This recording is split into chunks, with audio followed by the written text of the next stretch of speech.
Hi, this is James Walker with Surf and the Change, Conscious Community in Action. And today's action, we have a new guest. James, can you please introduce yourself? This is a great honor to be communicating with you today.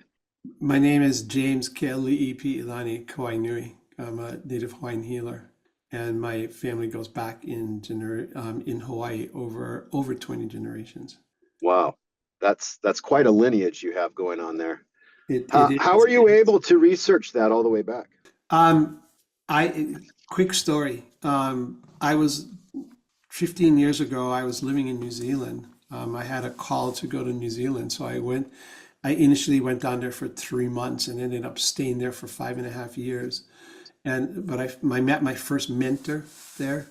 I was just early on into the journey, and I met my mentor there, and he was a Maori healer with the lineage as well, and he, basically looked at me and he said, the first time he saw me, he said, "We've been looking for you, we've been waiting for you," which kind of unnerved me. And then he started talking to me about where I was, and he said, "This is who you are. This is what you're doing. This is why you're doing this, and I'm going to show you how to." So that's what he did. Um, right towards the end of that, and I had a call from my mom and said, "This woman got a hold of me, and she came by the house, and she said, 'I think we're related.' And I've been doing this genealogy research, and I'm finding a branch of this family tree that went missing, and you guys are the missing piece." And she said, "Okay," and said, "I'm getting ready to do this family reunion, and I want you guys to come." And she had invited 600 people that she had found through her research, and she'd been researching for 10 years. And my mom called me. Actually, I was writing a story about this morning in the book that I'm writing. And my mom called me and said, "You need to come home." So I did. And at the family reunion, she handed us, and I have it right here, she handed us this book, which is my lineage. And she had gone back 16 generations in her research. And there's another book that I have here. It's called Ruling Chiefs of Hawaii. It's a man named Samuel Kamakau was a historian in the mid 19th century, and he was watching our culture disappear. So he started taking down the lineage of as many families as he could. And I recognized the 16th generation, the name of the person, the ali'i, the chief, the 16th generation. And I remember seeing it in his book. And so I went to the book and I went back former generations. And in that moment, I heard a voice, and they had started talking to me a few years ago, and I was still kind of getting used to them talking to me. And they said, "How much do we need to prove that this is who you are?" And so I put the book down and I never walked back to it.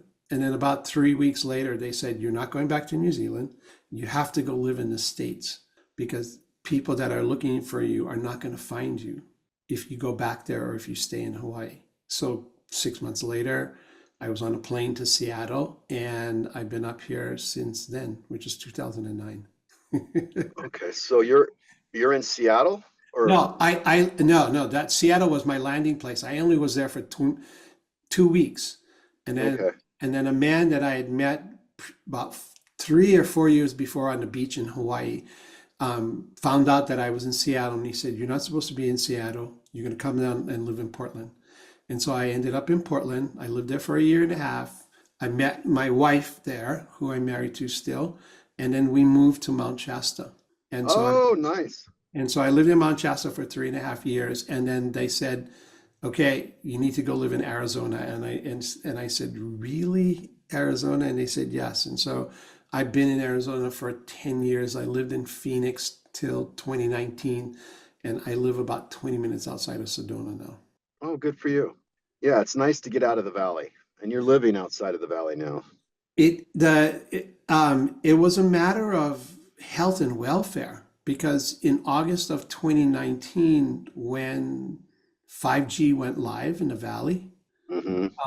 it started really affecting my wife's e- energetic makeup. Let's just put it that way. It became unbearable living inside of that grid work. Yeah, that's something that we do 24/7 here in the valley. Yeah, and it's unfortunate.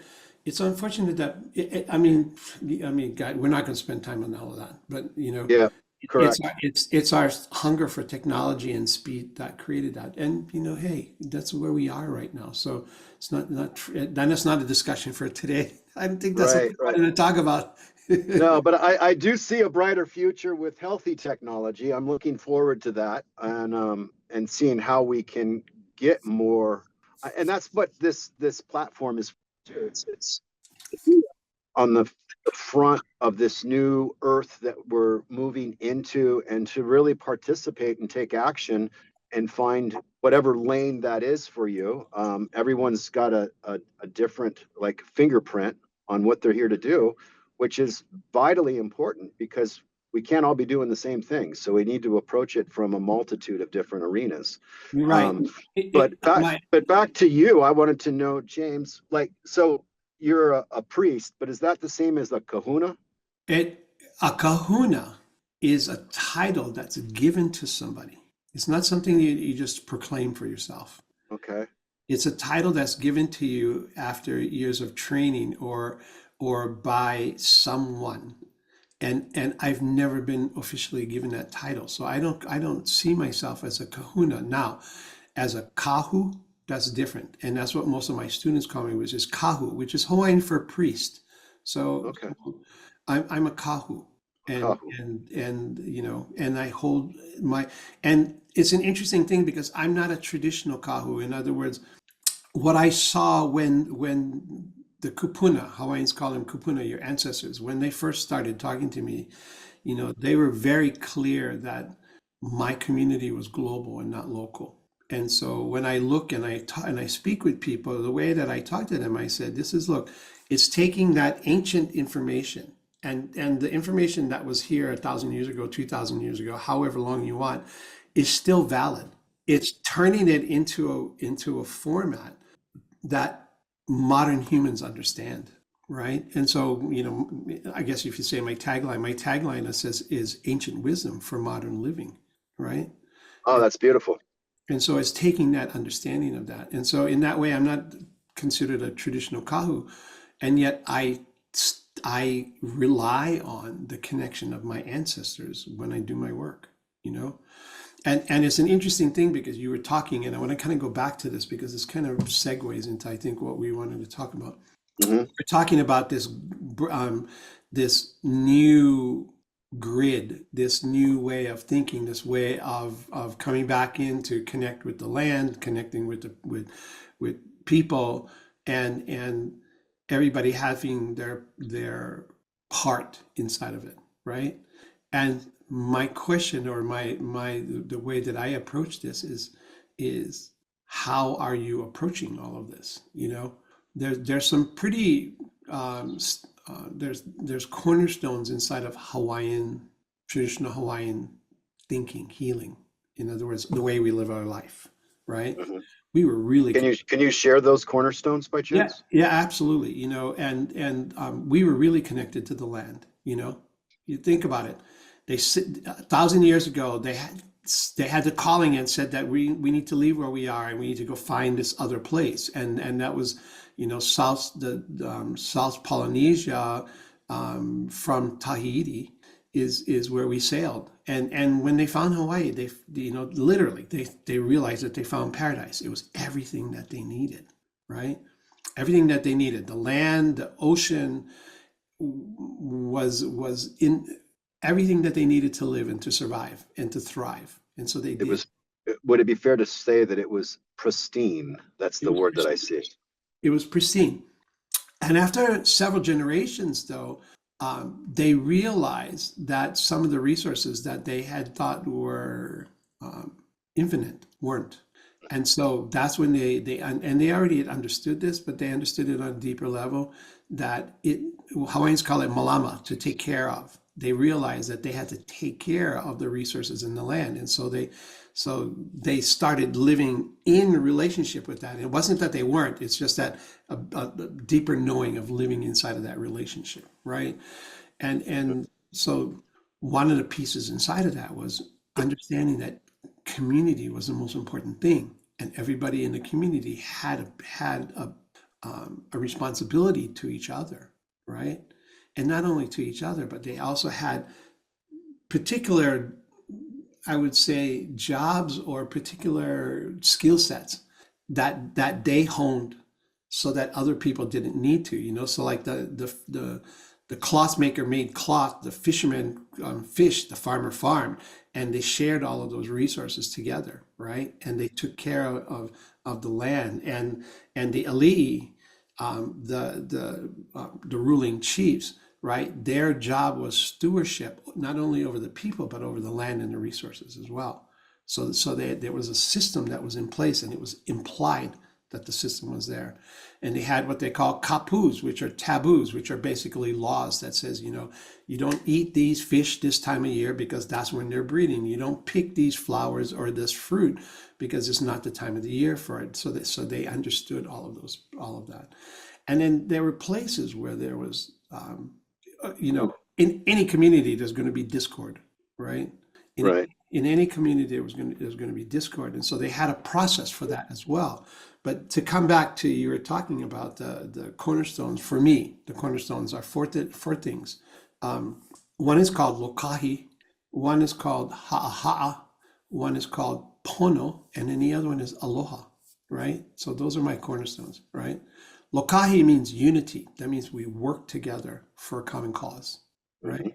Ha'aha'a means that we're humble inside of ourselves, not in a way that we give ourselves away, but ha'aha'a is quiet confidence and Confidence in.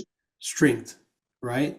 Pono is a really important cornerstone because Pono says, "Am I living in right relationship with myself?" And Mm. as I learn to live in right relationship with myself, then I look and I say, "Am I living in right relationship the world around me?" That's And, beautiful. and then there's aloha, right? And aloha is community. Aloha is love. Aloha is that place where we connect, and we connect on the levels that we connect to, knowing that without each other, we don't survive. And in some ways, a lot of those are missing in modern life. That's what I was working to getting back to, and your work is equally as passionate. That's my whole vibe that I'm going with. So that's why I was happy to hear what those four cornerstones were. Because I do see that this is a great time of change, um, and it's the opportunities are so abundant, if you will. And I need to have a better word. It's just I see the sky's the limit right now on the opportunities of change that lie ahead, and to People be have a been part of work, that. people have been working from a finite universe. Hmm. And their idea of infinite was infinite, but infinite without understanding the implications, right? Well, the one of the points is this connectedness that we have with ourselves, with the spirit, divine spirit, each other, and equally so, which we were talking a little bit earlier about, is our connection with Gaia, Mother Earth, Hmm. and all of those seem to be un, unplugged, and we need to plug them back in. I mean, there's people doing the work for sure. There's a lot of people out there, and that's why this platform exists, is sharing the stories of those people who are plugged in and who are doing the work, and letting everyone else hear how they can participate. Well, I think part of it is for me anyway. I think part of it is the disconnect is um, because you can look at it, all the things that we're doing and all the things that we're hurting, damaging, however you want to talk about it. I think the biggest piece inside though is the people that are doing that are disconnected from themselves. You know, so if we go back to Pono and we look at that, and am I living in right relationship with myself? I can't answer if that's yes or no for you. That's for you, and Mm. there's a place of um, being very honest about that and being in integrity, being and authenticity is a really buzzword right now. Yeah, And, yeah, and yeah. so what does that actually mean? And because when we're in right relationship with ourselves, then we see in some ways the disconnect.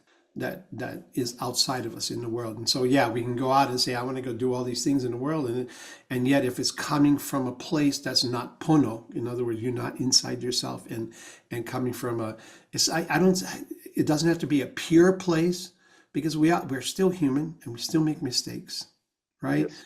And yet from a place where I realize when I make mistakes and I take responsibility for my actions and I say I'm sorry, or I say, yeah, that wasn't quite, and kind of looking at ourselves and go, oh yeah, that one that one good, James would, and so being able to step back and take that kind of personal responsibility, that's part of Pono. When we get to that place, then as we move into the world, it's different because I'm starting from there, which means that and I'm not judging anybody from that place. I can't, because I have to look at myself first, right? Hold yourself accountable. That's a tough one for a lot of people, though. It's a real big gut check, when I have to look at myself and say, James, you're not doing this up to the level that you need to. And the funny thing is, it's we we start to hear clearly, but then it's taking those steps that we need to do, because I can get clarity on stuff, but do I always follow through with the action that I hear? No, and part of that as well is because when we find out that we think that we're doing, or we notice that we're doing something wrong, so we just look at it Yeah. that way, right? What is the first thing that we normally do when we realize that? And most people look at this and go, we go into self-judgment. And as soon as you hit self-judgment, then all bets are off the table, because now what I'm doing is I'm not even looking at how I can change this. I'm too busy chastising and beating myself up, right? And so the part of the shift inside of that is, if I can get to the place where I realize that I see what might be out of alignment. Let's just talk about it that way, because his words are so important. So it's not that I made a mistake. I realize that there's something that's out of alignment. And instead of burning myself, and instead of going into a place of judgment, just go, oh, I can see now that this is not where I want to be. Let me see how I can do this better, or let me see how I can do this differently. And Mhm. we take the self-judgment and the self-talk off the table. And I'm not saying this is easy. It's a lifelong work. I work on this every day Truly. myself, right? Yeah, You truly. pull it off the table, and you kind of, because then what you're doing is, you really, what we're talking about is aloha, because what you're doing is you're loving yourself. You're being gentler, kinder to yourself. I can be kind and compassionate to lots of people, but I'm the person that I'm probably the least compassionate with. True that. If we're being totally honest, I mean, when we look at Right. it in that way. So from that point, then doing the things that we want to do and making the change that we make in the world becomes, because it's starting from a bit different point, we get way different results. Mhm. Yeah, truly. So what with your work, your students, what are some of the top three things that you guys focus on? You- So the top three things that I focus on with my students Yeah. is putting them back in their bodies. That's first foremost. Most people don't live in their bodies. Everybody lives here. And they're Yeah. not paying attention to what this is doing to this. Put, Awesome. putting people back in their bodies. In other words, because when we're inside of our head and we're stuck inside our head, we're not even present. And so it's a form of presence, or working or understanding presence, by having a physical experience of how my emotions and the things that are happening around me are affecting me. Hmm. And most people are not connected in that way to be able to do that. And it's not a judgment. It's what I've Yeah. seen from working over the years, right? Yeah, me too. Doing the healing work all this years, that's the first it's amazing. It's this, we're coming from different backgrounds, but it's the same. So It's the same. And the then, most common thing I see, James, is yeah, people are not connected to their bodies physically, mentally, emotionally, and spiritually. no, They might have one or two of those areas, but as the old saying goes, the light's on and no one's home. yeah, and then from that place, then realizing how the world, and because everything is energy, so then realizing how the world is affecting you. So the next piece inside of it is helping people understand how to create energetic boundaries for themselves so that they can actually know who they are in relationship to everybody. It's no good realizing that you're part of the collective if you don't have an understanding of who self is first, Mhm. right? Right. And then we start looking at, as we're doing that, then we start looking at all of uh, the patterns and behaviors. And I know this sounds like psycho mumbo jumbo, and yet there's this unconscious ways that we are living that we're not even aware of. And then there's the pieces where how much of that is inherited. In other words, how much of that did we get taught, but how much of that literally, and this is how I see this, and work this way is inside the genetic makeup, right? So there's different levels of memory and different levels of cellular memory and trauma because it's trauma of lifetime, trauma of ancestral, trauma of Hmm. soul. Yeah. And then what's the third one? Well, that is because the third one is trauma. We start working on the trauma. Okay. So so Right it, on. so it's in your level of presence and awareness, creating energetic boundaries so that you can differentiate. Not, and it's not about being different or separating. It's about understanding who you are, and then it's clearing the trauma and the pieces that really keep us from being, the amazing people that we came here to be. Right. I That's don't know. true. I don't know if I can say it any other way. Yeah. I mean, everything you said, I notice that's what I work with in my healing. So it's with working with clients all these years too. It's the trauma is, and that's an interesting topic because the trauma can be not just what that individual has gone through, but it also ancestral, which I used to not be really that big on, but over the decades I've seen change in myself is seeing how much family and ancestral timelines play in to your soul's experience. It's I it's I've watched it change. I've watched the work that I do with one person, and I've seen the family change. I'm working with somebody, and we're in the middle of a session, and they're hitting something that's really deep, and then they get a text from a cousin or a brother or sister or somebody, and I go, yeah, see, they're feeling it too because it's energy. yeah, Hawaiians call it ahas or ahos, which are chords of energy, and so we're connected in that way. I mean, yeah, that's the web, right? yeah. That is the web, truly. Oh wow. So what is your next step right now? What are you working on doing? One of my projects, and I'm very passionate about this, is I'm in the, I would say I'm about two-thirds complete with a book that I'm writing on Ho'oponopono. Because Ho'oponopono is something that's been in the New Age community for about the last 20, 25 years. And yet, for most people, what they haven't or may not understand is that the Ho'oponopono that they learned is actually not Hawaiian and it's actually not the traditional form of Ho'oponopono. And so, my ancestors about 6 or 7 years ago started urging me to wrong the right or to just educate people on what the true practice of Ho'oponopono is. So that's Could, very near and dear to could, my heart right now. so could you share a little bit on that topic? Well, in some ways, I already did because the basis of Ho'oponopono is pono. So it's about right relationship. Okay, And Ho'oponopono is not about forgiveness, which is what most people think it is. right. It's actually about resolving conflict, right? And so it's the conflict that we may have between people, but really more importantly, it's the conflict that we have with ourselves, right? And so So that's if I was to put Ho'oponopono inside of a two sentence explanation, that's really what we're talking about. We're talking about resolving the conflict within ourselves so that I can be in the world in a different way. And forgiveness might be part of it. right. So the piece around I'm sorry, please forgive me, I love you, thank you. Yes. That's not Hawaiian. Interesting. It's not Hawaiian, it's a co-opt. And that seems to happen quite a bit.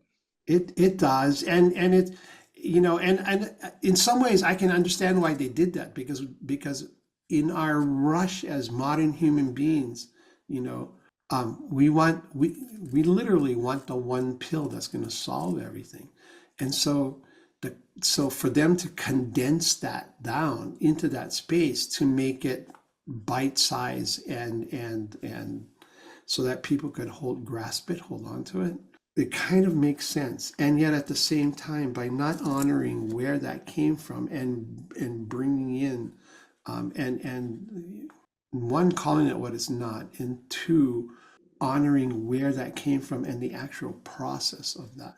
Because the process of that is a beautiful thing, and I explained it in the book. And then there's one part of the book is explaining what the traditional process is, and then the second part of the book is about how to incorporate that inside of my own life on a day-to-day basis. So is this book out yet, or is it No, almost? not out yet. I actually have a manuscript assessment. That's my first manuscript assessment. It was supposed to be last week, but I got a delay because I said, look, I've been sick for 6 months. So they kind of they gave me a slide on that one. Um, Right on. my, my, um, my desire is to have that done, before the end of the year. Great. So how can people find you if they want to work with you and connect with you? Um, www.jameskoinui.com. All right. It's, I'll put that, we'll get that spelled out for everybody. yeah, Um, yeah, and yeah, and Kauai Nui is Kawainui. So jameskoinui.com. And on there, there's a way of connecting with me. And if you haven't found out yet, Hawaiians love to talk. And so I will talk with anybody for 30 minutes for free. uh, Great. If there's something that's going on in their lives and there's some obstacle or place that they haven't been able to get through, and they feel like they need guidance, because that's really what we are. We're guides, we're mentors. Mhm. We're not healers. We don't fix anything. I don't fix anything, and I tell people that. It's even on my website. I said, if you come into to find somebody to fix you, I'm not your guy, because that's not what I do. I will help you open doors to look at things so that you can make choices for yourself. I look at it as a tour guide to the landscape. Oh, absolutely. I called myself a tour guide for a really long time. And people would look at me like, and I would say, I'm the tour guide. I'm responsible for taking you there and getting you back safely. What you do on the Right. tour, totally up to Yeah. you. Yeah. Yeah. You get off at the stops we stop at. That's totally up to you. My job is to get you there and get you back safe. That's it. That's awesome. Well, I'd love to have you come back again. So, well, I'd love to, we'll talk a little bit later, but it's nice of you sharing your wisdom. It's been awesome. And we'll get back soon enough. I listen, just love the opportunity to be able to do this. If something you or I said, right, changes how somebody else sees their life and they feel like they want to step into a bigger version of themselves, then you know what? We did our job. Thank you. You did great. It was an honor to talk with you. Thank you, sir. My honor is mine. So I appreciate the opportunity. Thank you. All right. Take care, James. We'll see you. Oh, yeah. Aloha. Aloha. Be good. Be good. Thank you.